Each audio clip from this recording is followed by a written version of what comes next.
Halo teman-teman, selamat datang di channel Gas Football, tempat tepat ngobrolin sepak bola dan timnas.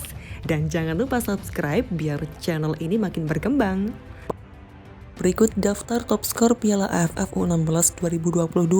Penyerang timnas Indonesia U16 Nabil Asyura menempati posisi kedua. Nabil gagal menorehkan namanya di papan skor saat timnas Indonesia U16 mengalahkan Filipina 2-0 pada matchday pertama. Keran gol Nabil baru terbuka pada matchday kedua saat timnas Indonesia U16 melawan Singapura. Tanding di Stadion Maguwo Harjo Sleman Rabu 3 Agustus pukul 20.00 waktu Indonesia Barat. Garuda Asia tampil luar biasa sejak menit pertama. Dominasi itu membuahkan banyak gol untuk timnas Indonesia U16. Garuda Asia bahkan unggul cepat melalui gol Nabil pada menit kedua. Nabil menjadi momok untuk pertahanan Singapura pada babak pertama. Saat babak pertama berakhir, timnas Indonesia U16 mampu unggul 6-0 berkat gol-gol tambahan yang dibuat Nabil pada menit ke-17 30, Hanif 20 dan Kaviatur ke-35 dan 43. Dominasi Garuda Asia berlanjut ke babak kedua. Pundi-pundi gol timnas Indonesia bertambah melalui aksi Rizky 59 menit, Marifat 79 menit, dan Komang Ananta 90+2. Alhasil timnas Indonesia U16 menang besar 9-0 atas Singapura. Total Nabil telah membuat 3 gol sejauh ini. Jumlah itu membuatnya ada di posisi kedua dalam daftar top skor sementara Piala AFF U16 2022. Nabil berbagi tempat dengan penyerang Vietnam Hong Chong Hau. Lalu posisi pertama ditempati oleh kompatriot Hong Chong Hau yaitu Pan Tan Duc Tien yang mencetak 4 gol. Peluang Nabil untuk menggusur Pan Tan Duc Tien terbuka lebar sebab pada matchday pamungkas grup A, timnas Indonesia U16 akan bersua Vietnam di Stadion Maguwo Harjo Sleman Sabtu 6 Agustus 2022 pukul 20.00 waktu Indonesia Barat. Jika Nabil mencetak lebih dari 1 gol dan 2 penyerang Vietnam tidak, pemain timnas Indonesia U16 itu akan ada di posisi pertama. Akan tetapi ketimbang torehan individu tentu kemenangan timnas Indonesia U16 lebih penting. Sebab apabila menang, timnas Indonesia U16 langsung lolos ke semifinal sebagai juara grup A. Lebih lanjut, Nabil merupakan pemain depan andalan di timnas Indonesia U16 arahan Bima Sakti. Pemain asal Sumatera Barat itu sudah tampil sebagai starter sejak laga melawan Filipina pada laga pertama Minggu 31 Juli. Sejak pertandingan itu Nabil sudah mengoleksi peluang namun masih gagal menyumbang gol untuk skuad Garuda Asia. Sebelum bergabung ke timnas Indonesia U16, Nabil merupakan salah satu anggota tim PSP Padang U15. Nabil turut mengantarkan PSP meraih peringkat ketiga di ajang Piala Soratin 2021-2022. Selain itu, Nabil juga meraih gelar top skor dengan mencatatkan 9 gol dalam ajang di level junior tersebut. Langkah Nabil di lapangan hijau sebelumnya dilakoni bersama tim Gasliko 50 Kota pada ajang Piala Suratin tingkat provinsi Sumatera Barat. Penampilan gemilang Nabil di Sumbar membuatnya terpilih masuk ke Pusat Pendidikan dan Latihan Olahraga Pelajar atau PPLP daerah.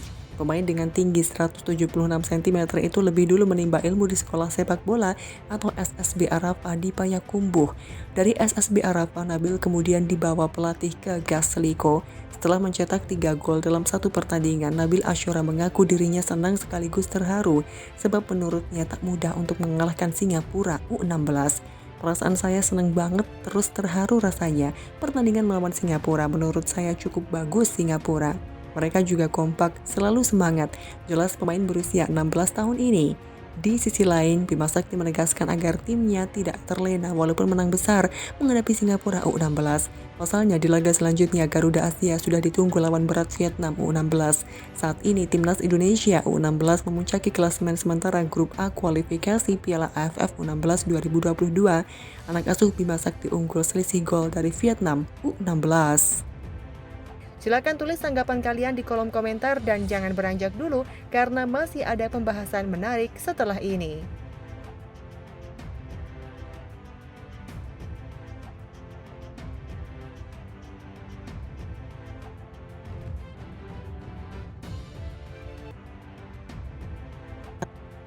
Tim nasional Indonesia akan memiliki training center atau pusat latihan yang nantinya akan dibangun di Ibu Kota Nusantara atau IKN.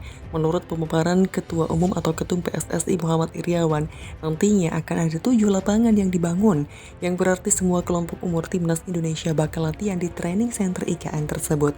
Diketahui Iriawan didampingi Menteri Pemuda dan Olahraga atau Menpora Zainuddin Amali bertolak ke Istana Merdeka, Jakarta pada Rabu 3 Agustus 2022 pagi waktu Indonesia Barat. Kedatangan Iriawan dan Amali untuk menjawab panggilan Presiden Republik Indonesia Joko Widodo. Dalam pertemuan itu ketiganya membahas mengenai pesepak bolaan di tanah air. Salah satu pokok pembahasan adalah membangun pusat pelatihan di IKN. Iwan Bule, sapaan akrab Iriawan, mengatakan Presiden Jokowi telah menawarkan 30-50 hektar tanah untuk pembangunan itu. Sebab itu Iwan Bule meyakini pusat pelatihan sepak bola di IKN ini akan tersedia bagi semua kelompok umur timnas Indonesia. Terlebih lagi rencananya ada 7 lapangan yang akan dibangun di pusat latihan sepak bola IKN. Sekedar diketahui, timnas Indonesia sendiri memiliki 4 kelompok umur. 4 kelompok umur timnas Indonesia itu terbagi atas kelompok umur 16 tahun atau U16, kelompok umur 19 tahun atau U19, kelompok umur 23 tahun atau U23, dan senior. Selama ini timnas Indonesia selalu menjalani TC di tempat yang berbeda-beda karena tak ada training center. Namun diprediksi pada tahun depan jika semuanya berjalan lancar, maka timnas Indonesia akhirnya punya training center. Lebih lanjut, Induk Sepak Bola Indonesia atau PSSI memberikan respon setelah Shin Tae-yong mengeluh karena memegang 3 level timnas Indonesia ke media Korea Selatan. Kan, sekedar diketahui, Kan baru-baru ini mewawancarai Shin Tae-yong. Wawancara tersebut dilakukan tak lama setelah Shin Tae-yong menyambut Presiden Jokowi bersama rombongan di Korea Selatan. Saya diminta untuk hadir oleh Kementerian Luar Negeri saat saya kembali dari liburan. Sebagai orang Korea dan orang yang bekerja untuk sepak bola Indonesia, saya mencoba melakukan yang terbaik. Sayangnya, di Indonesia saya memimpin 3 tim sekaligus, kata Shin Tae-yong mengutip dari Kan. Pernyataan Shin Tae-yong di atas tentu mengejutkan. Sebab medio Juni 2022, Shin Tae-yong terang-terangan menerima dengan senang hati jabatan pelatih timnas Indonesia U19, U23, dan senior.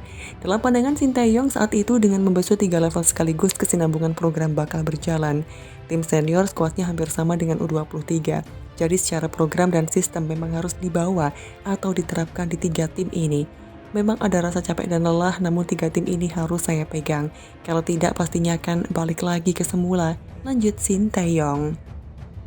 Di sisi lain, respon Sekjen PSSI Yunus Nusi terkait pernyataan Shin Tae-yong di atas. Ia mengatakan bakal meminta konfirmasi dulu kepada Shin Tae-yong apakah pernyataan itu benar atau tidak. Nanti kami akan tanya dulu ke Shin Tae-yong langsung.